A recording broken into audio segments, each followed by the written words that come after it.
बिस्मिल्लाहिर्रहमानिर्रहीम। अस्सलाम वालेकुम। उर्दू खबरों के साथ मैं हूँ मिशाल असलम। शामिल करते हैं आज की हेडलाइंस।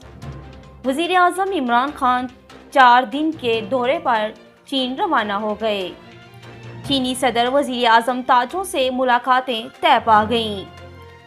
विंटर ओलंपिक्स की इफ्तिताही तकरीब में भी शिरकत करेंगे।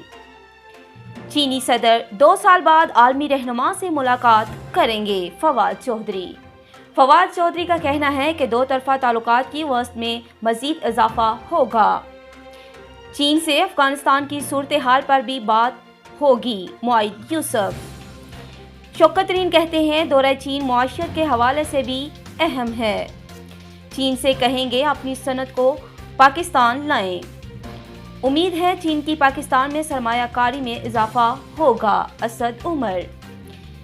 अब्दुल रज़ाक दाऊद कहते हैं चीन से टेक्नोलॉजी भी हासिल करनी है। शेख रशीद का कहना है पचगोर और नौशकी में बड़ा हमला नाकाम, 15 दहशतगर्द मारे गए।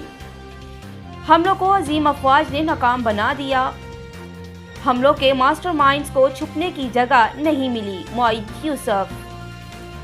वज़ीर आज़म का दहशतगर्दों को पसपा करने वाले जवानों को सलाम।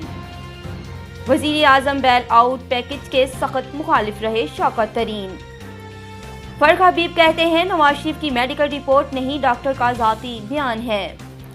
डॉक्टर ने कहा चहलकदमी करनी है, वो घंटों का सफ़र कर रहे हैं। नवाज शरीफ को सियासी ड्रामाबाजी छोड़कर वापस आना चाहिए। मुजफ्फराबाद में कोरोना मुस्बत आने की शरह 44% से ज़ायद हो गई, जबकि मर्दान 27, एबटाबाद और गिलगित 20, कराची में शरह 18% रही।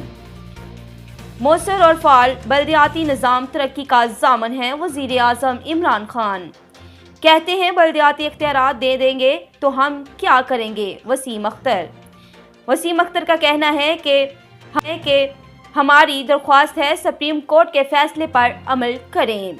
KPK हुकूमत इलेक्शन कमीशन कवानीन की खिलाफ वर्जी कर रही है। सिराजुल हक का कहना है कि आइंदा इंतखाबात में भी PTI को शिकस्त होगी। 16 फरवरी से मुल्क में 101 धरनों का सिलसिला शुरू हो रहा है। इसके साथ ही आज की खबरें इख्तिताम पजीर हुई। मजीद खबरें और अपडेट्स के लिए देखते रहें CID न्यूज़ नेटवर्क इस्लामाबाद। अपना ख्याल रखें, अपने साथ दूसरों का भी। अल्लाह हाफिज। You are watching CID News Network Islamabad.